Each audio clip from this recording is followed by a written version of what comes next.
जय आदिवासी। आजच्या या बिरसा ब्रिगेडच्या कार्यक्रमासाठी मंचावर उपस्थित असणारे आदरणीय देशाचे नेते शरदचंद्रजी पवार साहेब, व्यासपीठावरील सर्वच मान्यवर, कारण वेळेची कमतरता आहे त्यामुळे याची पूर्ण जाणीव आहे। उपस्थित असणारे सगळेच पत्रकार बांधव, आपण सगळेजण, खरं तर अनेक भाषणं झालीत, अनेक गोष्टी झाल्यात, पण मला विशेष ही गोष्ट वाटली की या कार्यक्रमाच्या ठिकाणी येत असताना आदरणीय पवार साहेब ज्या कौतुकानं तुमच्याविषयी सांगत होते, ज्या आत्मीयतेनं तुमच्याविषयी सांगत होते, यामध्ये खरोखर रयतेचं जे दुःख असतं, रयतेची जी वेदना असते, ती समजून घेण्याची भावना काय असते ती समोर येते।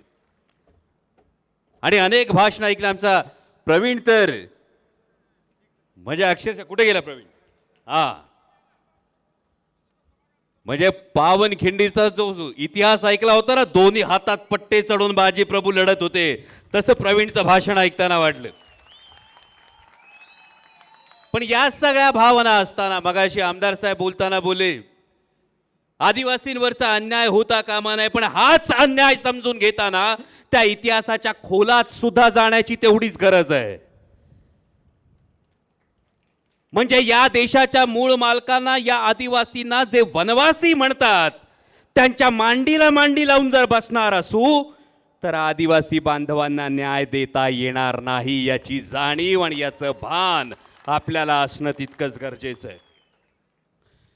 कारण दिल्लीमध्ये मागच्या काही अधिवेशनांपूर्वी वनवासी म्हणणाऱ्या काही संस्थांचे प्रतिनिधी माझ्याकडे आले आणि त्यांनी सांगितलं आम्ही वनवासींच्या कल्याणासाठी काम करतो। म्हटलं बैठक इथेच संपली।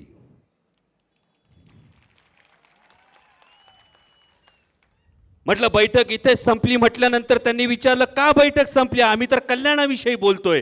त्यांना सरळ साधा प्रश्न विचारला, ज्यांना जल, जंगल आणि जमीन ही आत्मीयता आहे, त्यांच्या माथ्यावर यज्ञ आणि कर्मकांड कोणी थोपली? म्हणजे ज्या मनुस्मृतीचा मगाशी उल्लेख झाला, ही मनुस्मृती सांगते ब्रह्म्याच्या तोंडातून ब्राह्मण वर्ण जन्माला आला, खांद्यातून क्षत्रिय जन्माला आले, नाभीतून वैश्य जन्माला आले, डाव्या पायाच्या अंगठ्यातून शूद्र जन्माला आले। आणि या मनुस्मृतीच्या आधारावर ते राज्य करतात। त्यांना विचारा की मग ब्रह्मा ज्या जमिनीवर बसला होता, त्या जमिनीचं रक्षण करणाऱ्या आमच्या मूळ निवासी, आमच्या आदिवासी बांधवांना त्यामध्ये स्थान नेमकं कुठं आहे? आणि जेव्हा या प्रश्नांची उत्तरं मिळत नाहीत, तेव्हा कोणाच्या मांडीला मांडी लावून बसायचं याचा विचार करावा लागतो।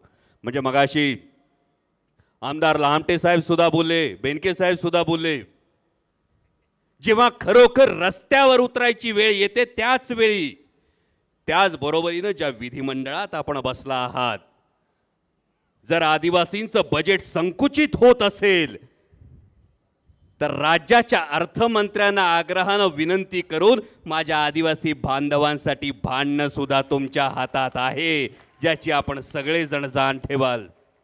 कारण वर्षानुवर्षाचं हे आक्रमण आहे, यामध्ये कोणतंही राजकारण नाही, पण यामधलं जे आक्रमण आहे, कारण जे आर्यांचं आक्रमण झालं, या आर्य आक्रमणामुळे ही जी गोष्ट बदलली। तुमच्या माझ्यापैकी अनेक जण असतील, पूजेला बसत असाल, पंडित पूजा सांगायला येत असतील, आणि पंडित पूजा सांगायला आल्यावर गोत्र कोणतं कोणतं कोणतं ज्याला माहित नसतं तो गोत्र कोणतं सांगतो?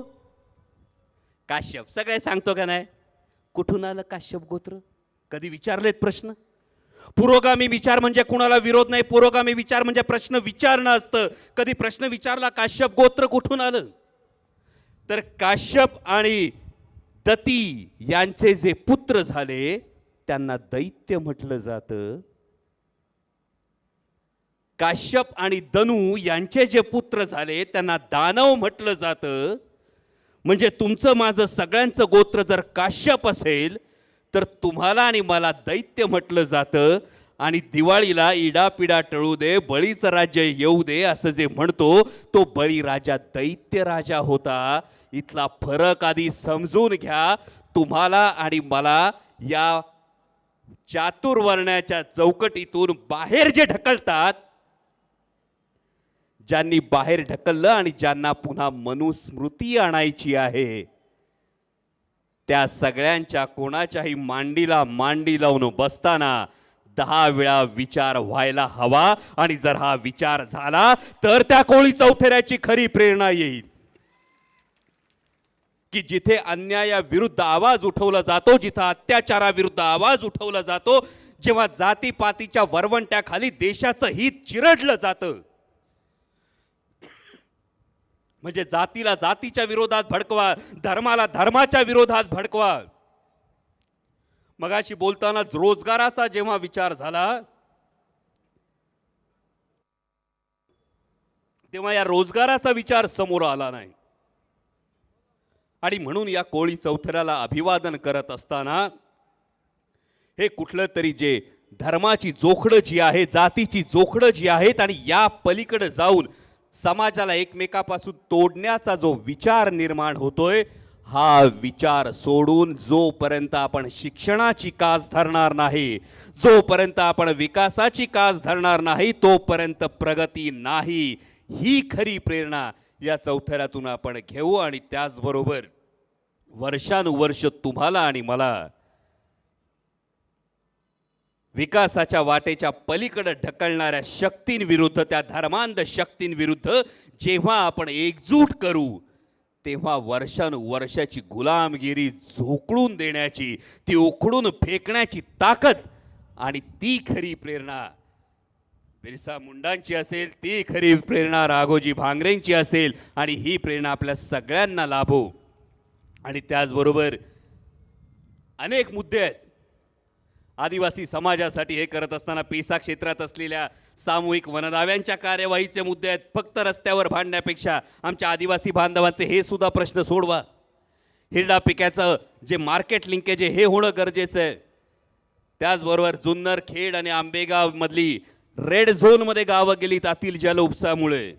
आणि भूजल सर्वेक्षण विभागाकडे सातत्यानं पाठपुरावा चालू आहे. माझी सर्व आमदार महोदयांना याची विनंती आहे की या पद्धतीने ही गावं रेड झोनमधून जर वगळली तर बिरसा मुंडा योजनेचा लाभ या संपूर्ण आपल्या आदिवासी पट्ट्यातल्या गावांना होईल.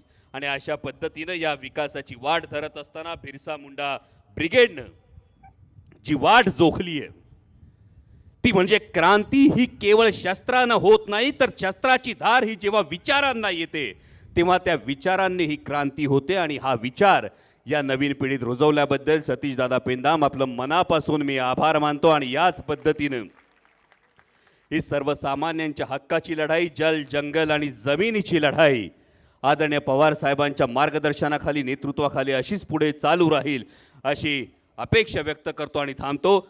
जय हिंद, जय महाराष्ट्र, जय आदिवासी.